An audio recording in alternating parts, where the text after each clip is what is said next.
All right. Good morning, everybody. Today, we're going to learn about a career in public health nursing.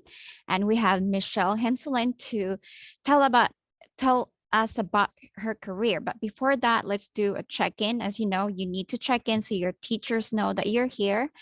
And a great questions document is where you can see questions that you can ask Michelle, and also a reference if there's some questions that you can't really formulate. That's a really good reference.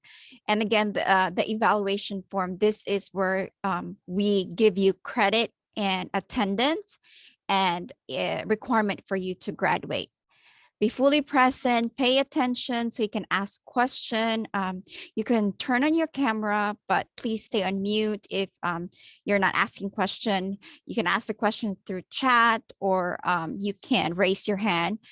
Um, what else? If the Bitly links doesn't work, we can put it on the chat. And again, this is the most important thing. Submit your evaluation right after the event, so all the information is still there and you can submit it right away. And that is it. Let's have Michelle share.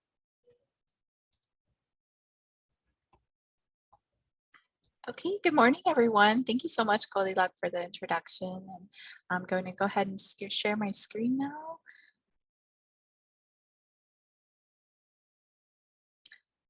Okay. All right, so my name is Michelle Henselin. The G is silent, but it's all right if you mess up on that, but no worries. So I thank you for having me here. This is my third year here with the career presentation, and I always really excited for this. I usually have other nurses with me, but this year they couldn't make it, so it's just me, and that's all right.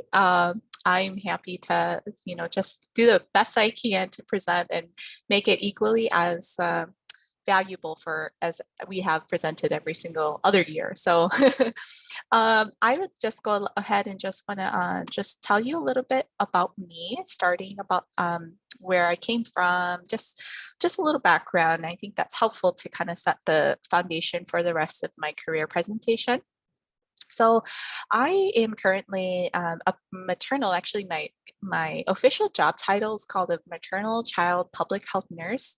It's kind of a mouthful, so I tend to not say the whole entire thing.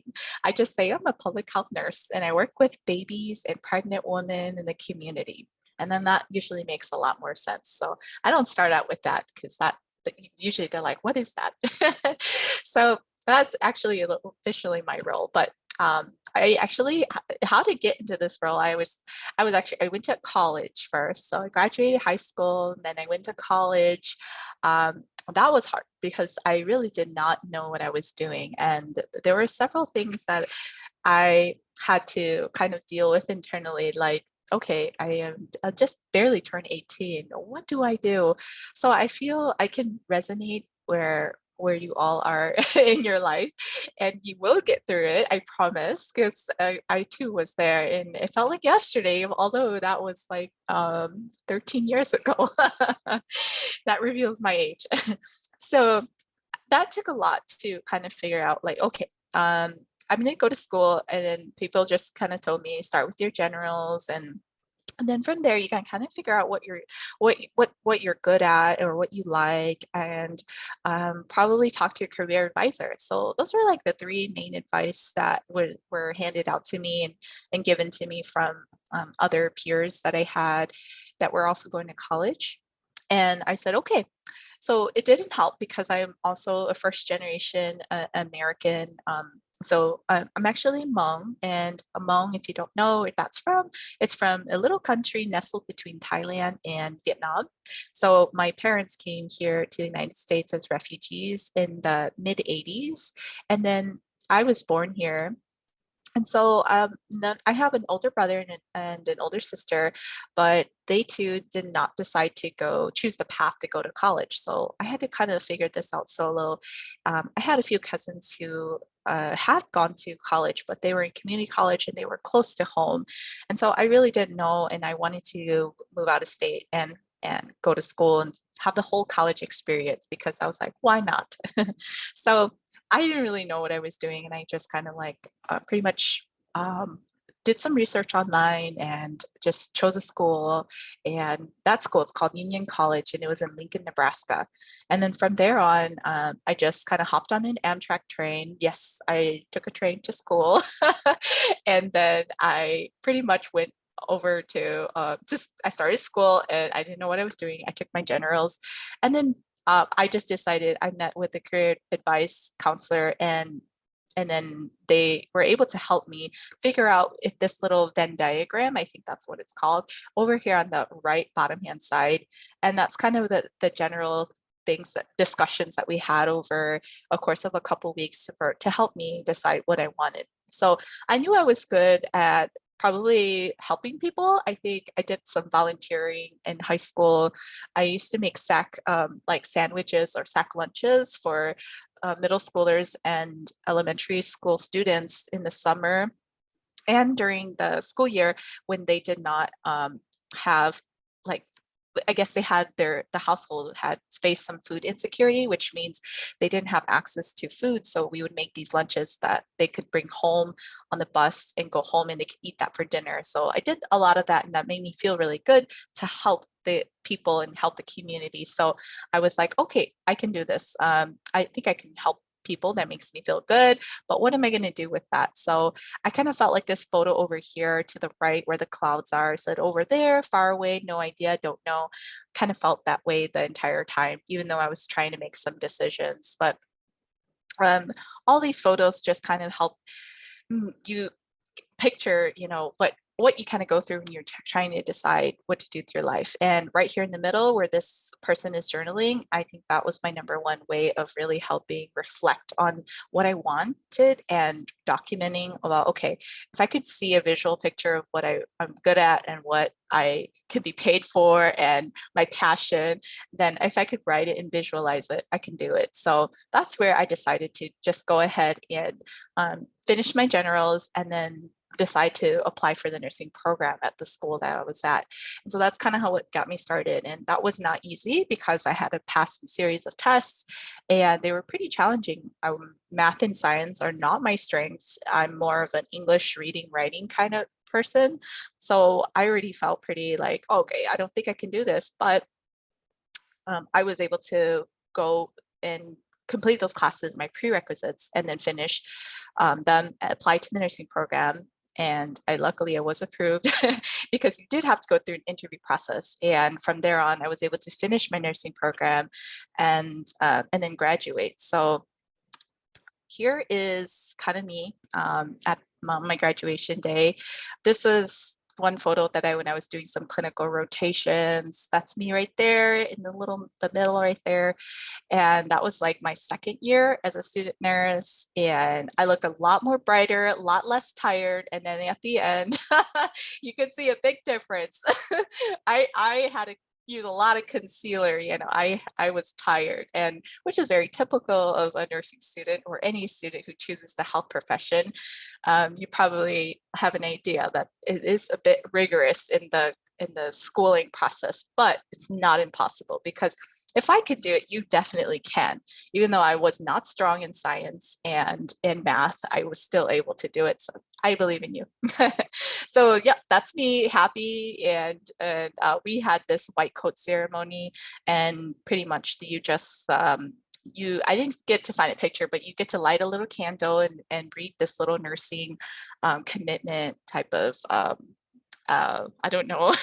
It's like a little form that you read out loud and you can commit your life to nursing and doing good for others. So that was what we did there. And that was my graduation. So and then after that, I actually thought that I was going to be a hospital nurse. And I was like, okay, from here on, I'm going to be a hospital nurse and I'm going to work in the hospital for the rest of my life. I was pretty narrow with my choices because I wasn't informed in any other way. I think a lot of my training was to be a hospital nurse, but one of my rotations was a community health course that I had taken because I had to take this class in order to graduate. And I really, really liked it. And in Lincoln, Nebraska, the public health department was quite small. So it wasn't what it is like the department I'm working at now. So I was a little like iffy, like, I don't know if I'm going to, because the department's so small and all I had was my only example of a public health department was where I was at and where I had completed my rotation. So I was like, I don't know if this is good for me or not, because it just doesn't, I don't know if it seems right and fitting. So um, I was just back and forth, and I just decided to go ahead and go and work at the hospital, which I did for a short time. But then I had to move to Minnesota from Nebraska to be closer to family, and I had some family obligations. So life really does lead you in a path where you're not sure where you're going to go next, but you take it a year at a time.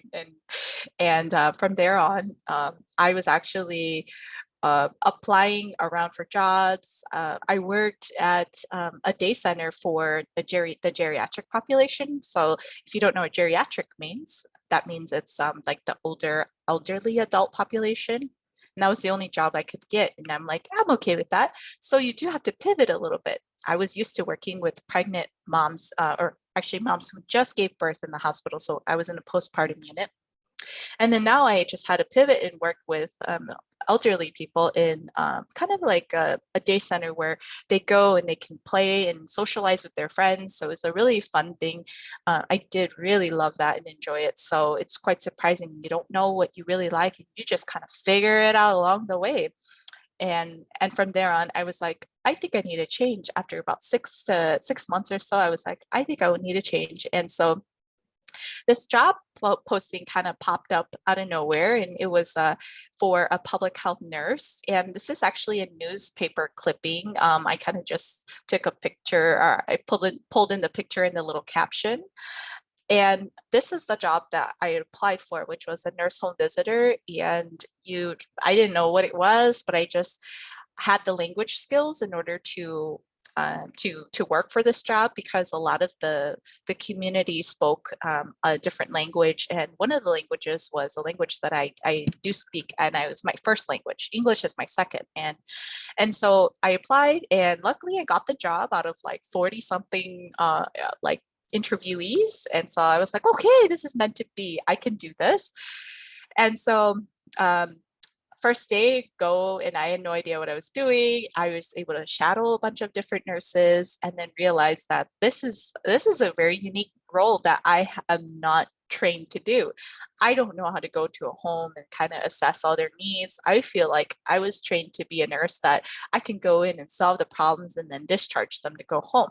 So that is the big difference between this role, this public health nursing role, and other hospital-based type of jobs. And I was like, I like this. I like this change. And so this newspaper clipping featured me in 2018. This was right before I moved here to Oregon. But what we did was basically just like this. I met with primarily the mother. So the dad also is welcome to join, and then the child as well. So usually you see this little folder that I'm holding. I'm usually conducting some sort of assessment, or I'm pulling out handouts of educational materials. And so I'll go into more details about more of the things that we do, but that's basically what we did was just go into a home. I actually saw her when she was pregnant, and then helped her through the postpartum period. So after she gave birth to the baby, and then helped her with the baby until the baby was about 2 years old. And so that was the duration of the program that we did here. There are different types of home visiting programs in the public health department, and also different types of nursing roles. So it's not necessarily just a nurse home visitor. There are also nurses who work for like the disease prevention, which is pretty important now that we're in a pandemic still. I actually had some experience working with them because we didn't have enough nurses when the pandemic had broke out. I actually had to go work about 6 months in the COVID department. And so I did have some experience with working with contact tracing, et cetera, when the pandemic just started. That was stressful, and I'm glad I'm back doing my normal job. Very much more like it. So yeah, this is kind of me. And I would say the bulk of my home visits are a lot of education more than anything. So as a first-time parent, they have a lot of questions, they have a lot of needs, and a lot of the parents, they need help with housing, they need help with transportation to medical appointments, and it's even more than that. So I wear a lot of hats when I'm working with families, and those are some skills I had to learn in when I first started this job. It wasn't easy because I did not learn all these things in school. You kind of just learn on the job, and you learn by collaborating with your colleagues. And so I do enjoy what I do very much so. And I still keep in touch with this family. So all these years later, yeah, they're a lovely family. Okay. This is actually just a bit of an expansion of like other things that a public health nurse does. And generally, um, these are just the terms that I just found online that would say, okay, what do you do in the community? You prevent. And so if you think about it, when I'm out in the community and I'm helping that mom, and when she was pregnant, I was helping her with medical transportation to get to her appointments. That is a part of prevention, because what we're trying to do is she's going to see the doctor so she can make sure that her baby is healthy. She can make sure she's healthy. So I help kind of bridge that and kind of help her kind of dissolve these barriers that she has in order to stay healthy and have a healthy pregnancy. So a lot of it is definitely prevention. The education part we discussed already. I do, handout. We have handouts of different information, just depending on where the mom is in life. She also has a definitely has a say. So I always ask very open-ended questions. I always say, hey, what would you like to learn? Because different parents, they want to learn different things. So I kind of I use whatever they want to or I bring whatever they want to learn about. So I just kind of like customize it to them and their learning experience. I coordinate. So I coordinate transportation, etc. But I also do really help the parents learn to be an advocate for themselves. So what that means is also that they I give them the tools in order to learn how to, let's say, call medical transportation on their own. So I give them the phone number and they are able to do that when I'm no longer there. So I kind of help coordinate, but also help them learn to be an advocate and more. So protect, lead, promote, advocate, care, integrate, and research. I want to talk about research really quick because research is a huge part of public health nursing as well. There are other roles. So I would say if you think about public health, it's like a big tree with lots of little branches, and there are so many types of roles within it. And you can do so much. You can work in the community like I am, you can work with disease prevention, you can work in a immunization clinic, you can work in research. So you can help work in policy making as well. So that research part really helps. So I've never done that, and I think it's fairly interesting, but I'm not really into making policies and laws, but I do stay informed about it. But there are nurses who do that as well. Okay, and different places that public health nurses work in are government organizations, which is what I do. So I work in the county. So the county is a part of the government. There's the state level that nurses can work in. So that's a part of the government as well, and the federal level as well. Nonprofit organizations is also like a different setting that they can work for. I think not just here in Oregon, but also different places throughout the United States. I have met nurses at different trainings that work for nonprofit organizations, but they do exactly the same thing I do. So it's always a little bit different. You get a little different flavors from like, who do you work for? So that you'll meet nurses who don't necessarily work for just government, just nonprofit. They also might work in schools, community clinics, outpatient clinics. They can do a lot of different things. Very versatile. So I'm going to just tell you a little bit more about the program specifically that I work in. And this is, it's actually just one of many different types of models of home visiting that we do. And what that means is that what we do is, so it's called Nurse Family Partnership. And so there's a model that we have to follow. What that is kind of like, when I go to see a mom, what kinds of things am I going to talk with her or cover, or how do you get started? Do I just show up in a house and just do whatever I want? No.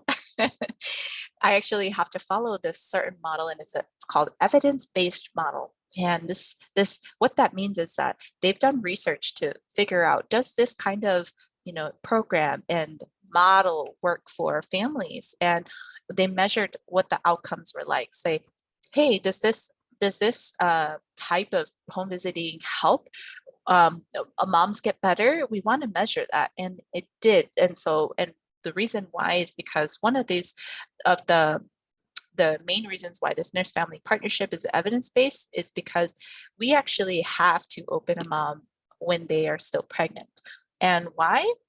I did not think about this very much, and then I realized when I started having my first couple cases, and I realized you actually have a better trust and trusting relationship with the mother when you open them up prenatally and while they're pregnant. Because once the baby is born, the baby is kind of like, oh, takes all the attention.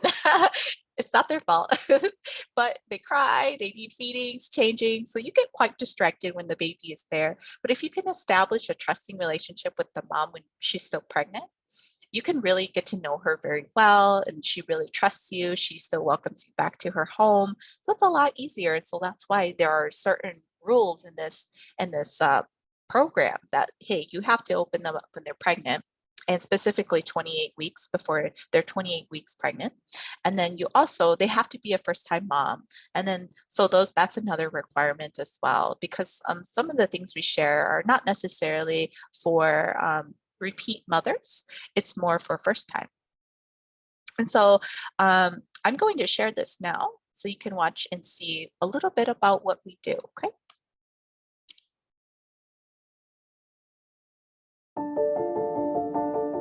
When I found that I was pregnant, it was the summer before 12th grade. I was so scared. It was really difficult not having my mom, my dad. As an immigrant, I didn't know how things were working here. I was at rock bottom, and I found out I was pregnant. I want better for myself and better for my life and his life.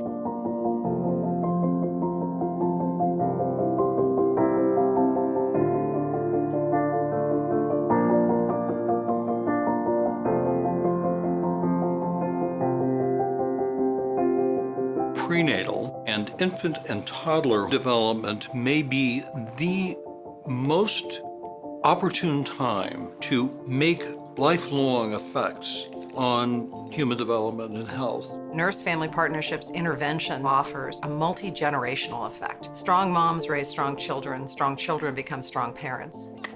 With Nurse Family Partnership, we support families in meeting their health and wellness goals for their physical health, but also what it means to be a healthy family. When a mom has confidence in herself and her abilities, she's going to translate that down to her child. It's going to allow her to work with her child throughout many years as they deal with other challenges that they're going to come up against. When you talk with our moms, most often they have challenges such as homelessness, addiction, they're socially isolated, and that's where Nurse Family Partnership comes in. No solamente la palabra, sino en dos idiomas. I feel like I'm the support for them, but they're learning themselves, and it's amazing how they learn that they have the power, that they're powerful. I was in a very bad spot when I found out I was pregnant. I was getting high. I was very nervous and scared. And then I finally sat down and thought, and I went to John Brooks Recovery Center, and I got put on methadone. It's very common when somebody's going through addiction to have some type of trauma, something that happened in their life that they are trying to cover their pain with their addiction. So I helped her with resources to start counseling. Dawn helps me with everything, learning how to take care of his needs and take care of mine at the same time. James is a very happy, alert baby. His development is right on track. Now he's already attempting to try to crawl. He's a gorgeous baby. Katie has helped me with a lot, and I think she might be my biggest supporter, honestly. With Vicky, I feel she replaced not having a family. She feels like family. She is family now. She's always there. It's not just for the nurse part. She's there for everything. I can't imagine having done all of this without having been in the program. We see long-term effects of the intervention on outcomes that are of unquestionable public health and social importance. Since 1996, we've reached over 269,000 families. If you can change a family, you know you can change a community.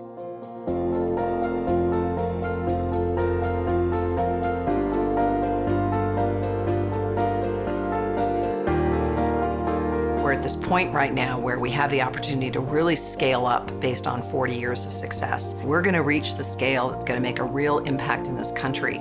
I want to just be the best mother I can be. I know there's going to be challenges, but I'm okay and ready for that.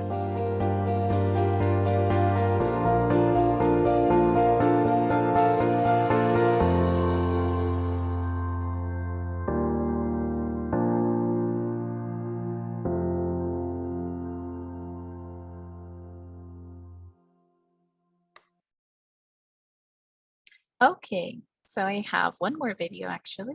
Okay.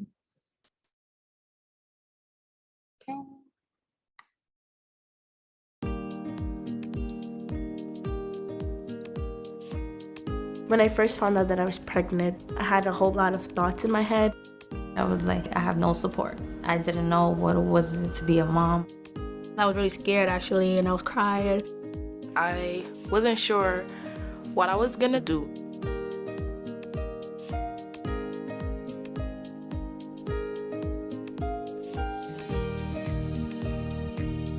When I went to get my ultrasound, they had a lot of brochures saying, oh, you should join NFP. They're really great for first-time moms. And I went to the doctor. They was like, there's a program where they help you along with your pregnancy. And I said, okay, I could try that. She signed me up for the program, and then a week later or so, I got the call from Carrie Ann saying she would be my nurse. She made me feel confident. I feel comfortable telling my nurse intimate things about my body. When my daughter was first born, I honestly didn't feel ready, but Felicia helped me gain confidence and reassured me that I could do it, that with the right help and the right stuff, I could be a good mom for my daughter. It did definitely make me feel more confident. My daughter's almost a year old now. For Camelia, some of my goals for her are to finish high school and go to college and have a great career. Carrie Ann was able to help me find different resources, different things I could do with Azalea. Without her, I don't know. I don't know.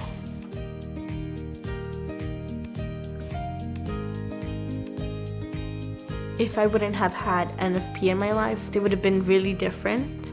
Maybe I would have dropped out of school. I would have been a completely different person. But thanks to Felicia, I know what I'm doing now. Nurse-family partnership. Not only are they like a nurse, they're kind of like a mentor and a friend. All these people in one person. I was scared by the beginning of my pregnancy. I wasn't ready.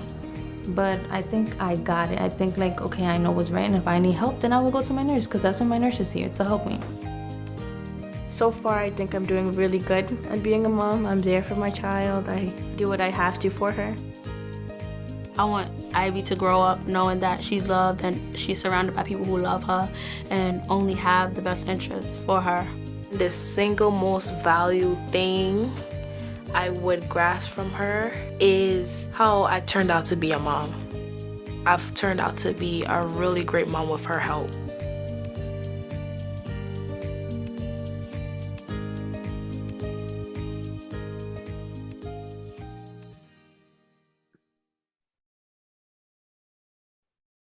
Okay. Oopsies. Okay, there it goes. So I hope that was helpful, just to give you a little glimpse and to share about just kind of what I do in the homes. And yes, I'm one of those nurses there, just kind of helping be like a mentor. But someone that they can rely on, because sometimes, yes, I do work with high-risk moms, and what that means is that they are battling with, yes, homelessness, addiction, financial instability. So there's a lot of barriers, and we just try to help her and to be the best mom that she can. So we help them remove those barriers, and that can take a lot of time and a lot of intense work. So I usually forgot to give a background, but I usually see a mom about twice a month. So every 2 weeks or so, I go into their home and then I can visit with her for about an hour. And I just wanted to share a few fun things because there's a lot of things we do, but a few of them I just wanted to share and kind of do a little of an activity. This might be a little challenging because I am sharing my screen. I can't see, but I wonder if, what this is that there are a lot of safety issues in this home. So one of them are we go into homes and we do assess for safety hazards. Yeah, safety hazards in a home. And we can provide free safety materials for the home. Like, for example, I'm just going to give away the first one. And if you see in this picture, I know it's a little blurry, so I apologize for that. There's a blind cord hanging from this window, and this is a safety hazard for a baby at this age because this can be a choking hazard. So what we can do is we can educate, we can actually do a home assessment, and we can actually get free safety materials for this family and help them install them. So if we have any participants in the audience that is willing to point out anything here, could they unmute themselves and talk? How would that work? Yes, they can. They can also put it in the chat and I'll be able to read it. Yes. Okay. So I'll give you the audience, let's say a minute or so to kind of just look around, see if you see any hazards. There are quite a few of them. So Natalia said there's little pieces on the table. Yes, yes. If it was a clearer photo, I believe those are little coins, I believe. So they're like pocket change that some parents, you walk in, you can just throw your change on the table or something. So yes, that is a hazard. Good job. There's a Tide Pods. Yes, that's right. That is a hazard as well. I don't know if anybody has noticed, but Tide Pods have been locked up at the grocery store. So you normally can't purchase them like just right off the shelf. Sometimes I've been seeing them here at the Safeway that I go shopping at. They are locked up. And the reason is because, yes, they are a hazard. If they, especially at this reach, they're very accessible. The kids can open them up. There's no safety device to kind of lock them in. So yes, if they eat them and ingest them, then poison control has to be called for sure, because they can be deadly. Anything else? Natalia said the balloon with a string. And middle schooler said the ironing board in the back and a fireplace poker thingy. Yeah, good eye. I didn't know if anybody was going to catch that iron. Also, the little instruments for the fireplace. Yes, I don't really know what the name is, but the pokey fire thing, the tools to poke the fire. Yes. So I wanted to talk about the balloon. Any idea why the balloon could be a risk? Although they're really fun, we can associate them with children's parties, etc. They're nice for decoration, but why do you think that it could be a choking hazard? The string, and it might pop and the kid will eat it. That's correct. Yes, yes. Children, usually when I see them with balloons, they're always trying to eat the balloon. And then I have seen one pop and it does turn into latex and that they can put into their mouth and can choke on it. Yes, that's correct. And the string as well. Yes. But as for the ironing board, yes, that is a hazard because it's just hanging out over there, and it could be hot. It could be plugged in still, and so a child of this age, I would assume that this child's about 6 to 7 months old. He's sitting on his own. He's grabbing things, putting it in his mouth, which is what all babies do, and they could easily grab the cord from the ironing board and the iron. With the tools for the fireplace, they are sharp. They can probably have a lot of soot on it with the after poking. I don't know if some people clean them right up away, but they can also have carcinogens, so the toxic dust that's on it as well. Let's see, anything else that you can see in this photo? So if nobody is in the chat, I will tell you because this is anxiety inducing to me. There's sharp corners, there's the mom purse, there's the open fireplace, and where is the mom? That's right, Goldilocks. So you got them all. Yay! That was exactly what I was going to like. Anybody gonna get that? So yes, sharp corners. If you can see on the table, we have these little things called bumpers, and they're kind of like, I don't know, plastic gel, or you can they're like made out of foam. They can put and stick onto the corners of a table because at this age, he's going to start to learn how to crawl, and then around 8-9 months, he's going to start pulling himself to stand. And then when he's able to pull himself to stand, sometimes they accidentally fall. And so that sharp corner could like hit him in the eye or, the mouth. So it can just be kind of a, dangerous for an injury. But one thing that's usually missed is here, if you see this little TV console right here, I don't know for sure for a fact, but there are sharp corners, yes, but kids, they can pull themselves up to stand, and I could see this child starting to hold onto these little poles right here. And what do you think could happen if you pull this enough right here? Might fall down. That's correct. Yes. So if they pull and they yank on these little bars enough, then this TV could fall and can crush a child. It sounds very morbid. I'm sorry, but it does happen. So there are furniture anchors that we do install with families that we can anchor these little bars, and also dressers as well. We have dressers that usually are tipping hazard. They love to crawl and climb. So yes, they can fall and crush a child. Okay, very good, everyone. And I think the next slide just kind of points out everything here. Honestly, I'm not sure what 5 is. I think it was actually the purse with the things inside, but I don't really know. I'm not sure. Okay, very good. I'm just going to share a couple just interesting facts. These are things that I talk about all the time, and I'm not sure if you're aware of them or not, but I certainly was not aware of this. I had to learn this in school, and even then it didn't really sit with me until I actually saw it in like a home environment and I started doing this kind of job. But if you know, SIDS it's an acronym that stands for Sudden Infant Death Syndrome, and this is something we talk about with moms and parents like when they're still pregnant. And during the 1990s, the United States created some back sleeping recommendations and public awareness, and then the US SIDS rates dropped. And what that means is that we started putting babies onto their backs. Before that, babies used to kind of just sleep on their tummies. They didn't really have a lot of clear guidance on that. And so we actually educate parents about, hey, when the baby is born, this is what SIDS is. We want you to, try to put the baby on the back as long as you can. So when the baby starts to roll around 3 to 4 months old, they will learn to develop the rolling milestone. We call them milestones when they can do certain things.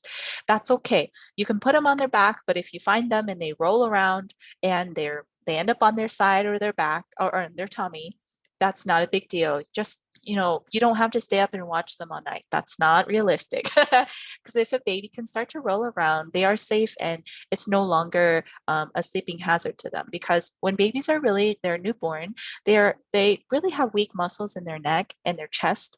And so if they were sleeping on their tummy and they were just had the pillow to their side of their face or on the bed is on their face, if they move their head around and they accidentally put their head straight onto the bed, and if it's really soft, that can be a suffocation hazard.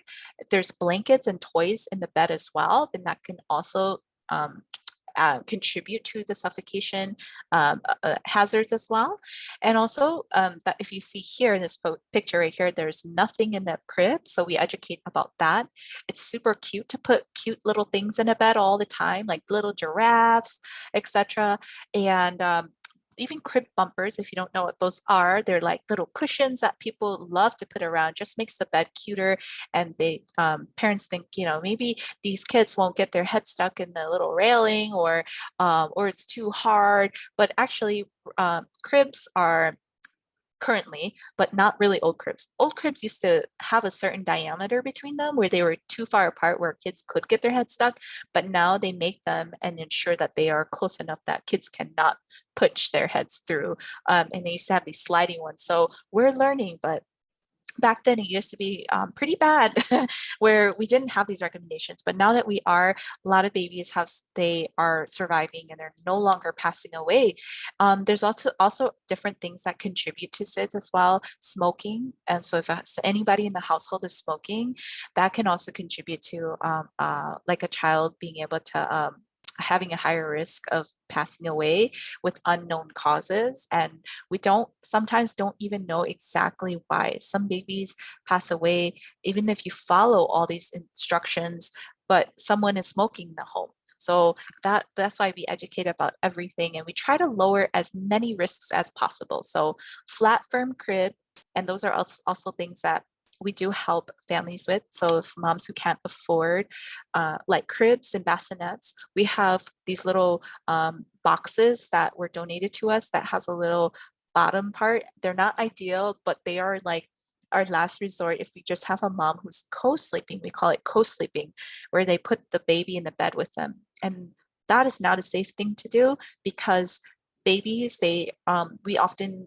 parents can roll on babies, but sometimes that's not really the case. It's usually the bedding, the surface. So adults, we sleep on more soft of the surface, but babies, they need a firm, hard surface where it doesn't become a suffocation hazard, where if they roll into it or their face rolls into it, it needs to be super firm. So that's a little bit about SIDS. A little bit about diapers. Just did you know, for a parent, you can spend about $1,500 on diapers just the first year. And I know that's a lot. I did not know that until I was like, oh, I had to do some research just to pull up this slide. And I was like, that's a lot of money. And so it's a big decision to be a parent. And one thing we do help with our families that we have is that we do help with diapers. There's a lot of community organizations in Washington County that do help with free diapers. It won't like help a mom like never be able to buy diapers at all, but it helps supplement the diapers. So the little pack that I can order for a mom can usually last her about 4 to 5 days, just depends. In the early newborn months, they are usually, you know, soiling the diaper pretty often. So they need diaper changes pretty frequently because they're eating a lot more of their newborns.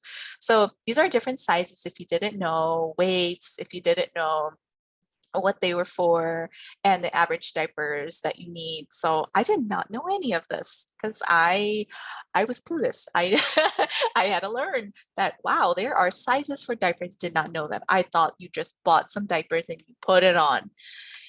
So this is also little tips about how a diaper fits. And these are just, you know, hey, it should be under the belly button, no gaps, not too tight, 2 fingers in the waist. And if they are, then you need a size up. Okay. Also, one little fun fact I like to share is I did not know this too when I first started. There's this little, you see this yellow indicator right here? That's usually a moisture indicator. And so instead of like having to smell the baby, if you ever seen parents in a movie or TV show, they kind of like smell the baby or they kind of open the diaper to check. But they got really fancy with making diapers now.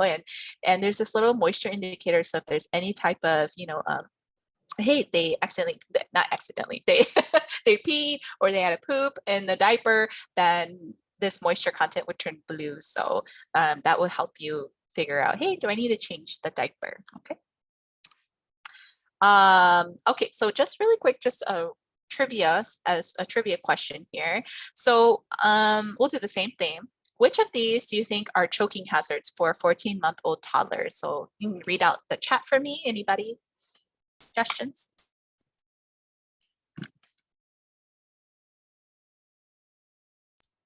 We have, Go ahead. okay. We have marbles. Yes.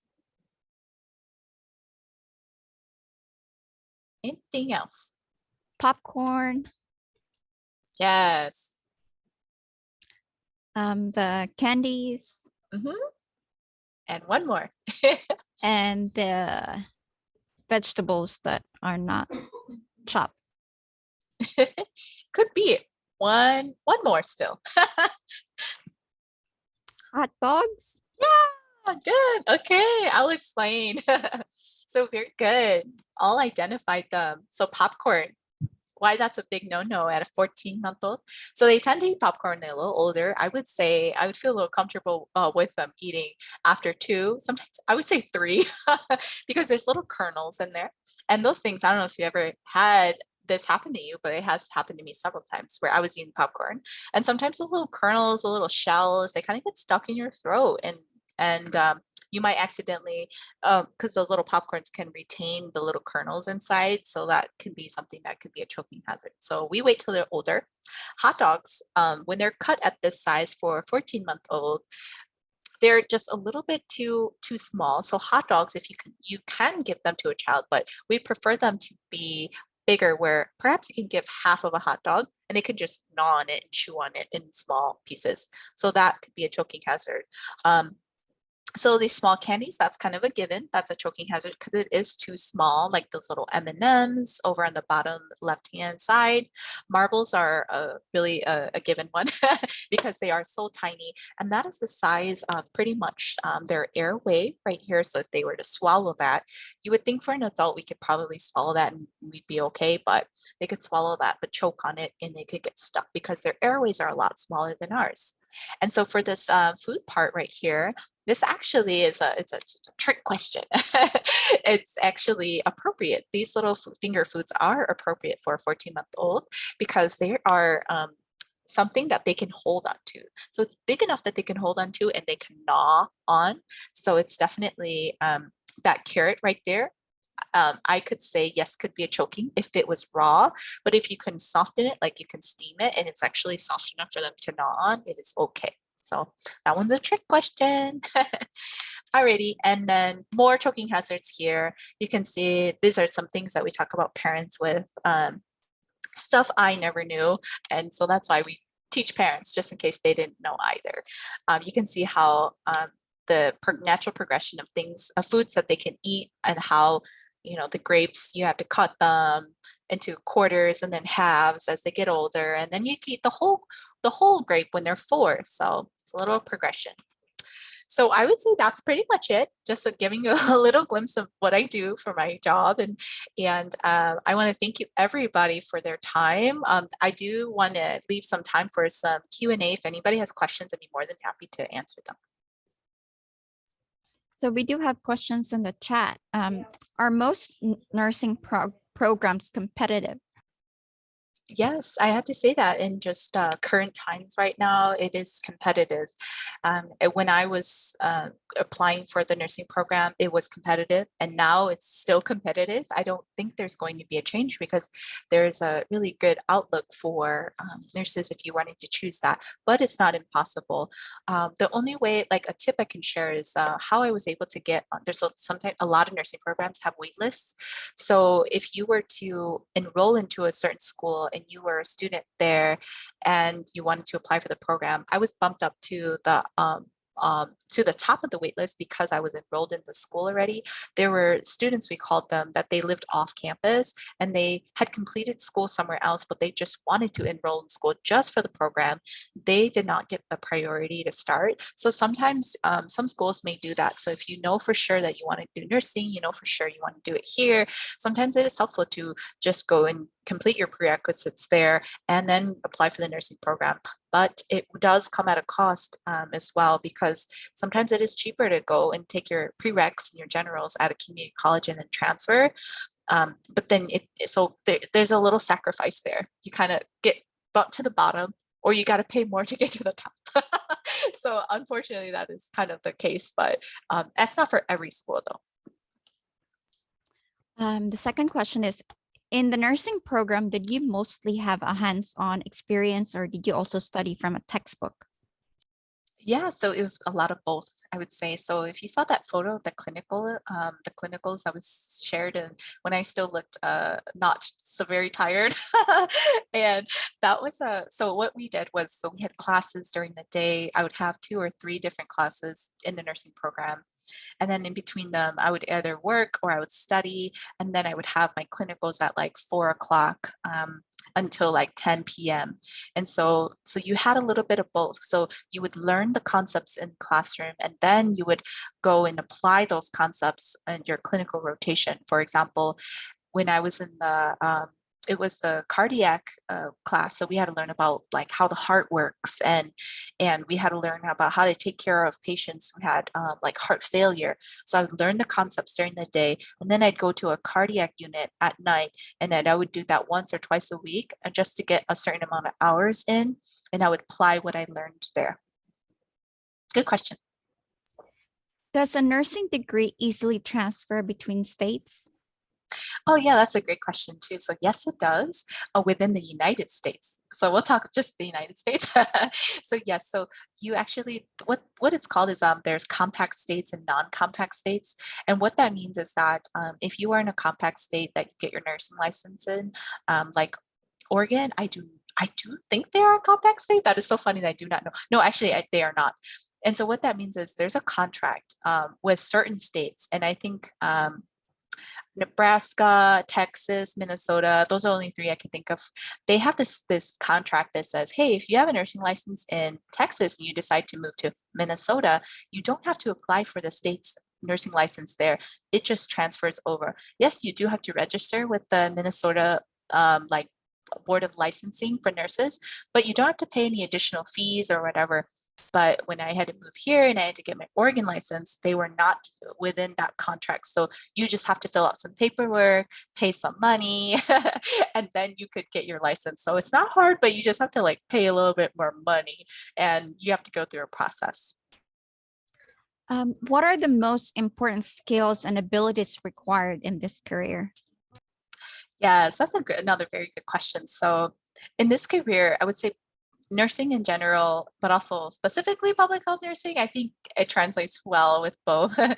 You have to have a lot of flexibility, and you have to have generally a lot of compassion for people as well. I think with the pandemic, I think if you ever heard of it, it's called compassion burnout. The pandemic has really put a burden on a lot of the healthcare workers, and it was difficult because if you don't have enough staff, the work is just enormous, and you're trying to tackle it on, but you don't have enough help. That can really impact you. So you really need to really love what you do. You have to love people, really care about what they're going through, because when the roles are switched, when you're the provider, you're more in control, you're healthy, but when you're the patient, it's out of your control. It's really scary, and you have to understand as the healthcare worker, like, how does it feel to be them, to be going through this? And you really need to have that, and being able to be flexible is a must, because whether you're in the hospital or in the public health field, you don't know what you're going to face. And a patient, there's never one patient that's the same, like humans, right? We're all different. There's never one same person. So you will have so many types of complex personalities that you have to learn to work with. And the other question is, how can someone access the public health nurse? Yeah, so let's just say you finish your nursing degree and you want to start in public health nursing right away. You could start actually do really well in your community health rotation, meet some people there. And if you want to stay in that area, then you can, start looking for jobs right away, because they will take you with your bachelor's degree. I have my bachelor's degree in nursing, and I think that is the requirement. With nurses, there are different varying degrees.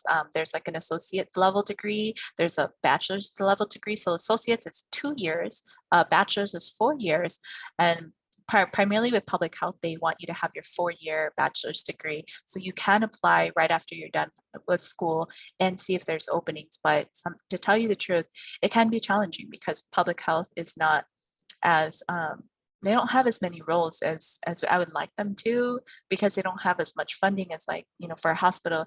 They have tons of patients, they have tons of money too, and so they can hire a lot more people. So, but don't give up.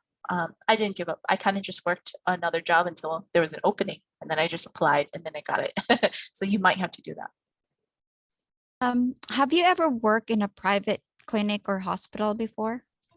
Yes, I have. And so as a postpartum nurse, I did.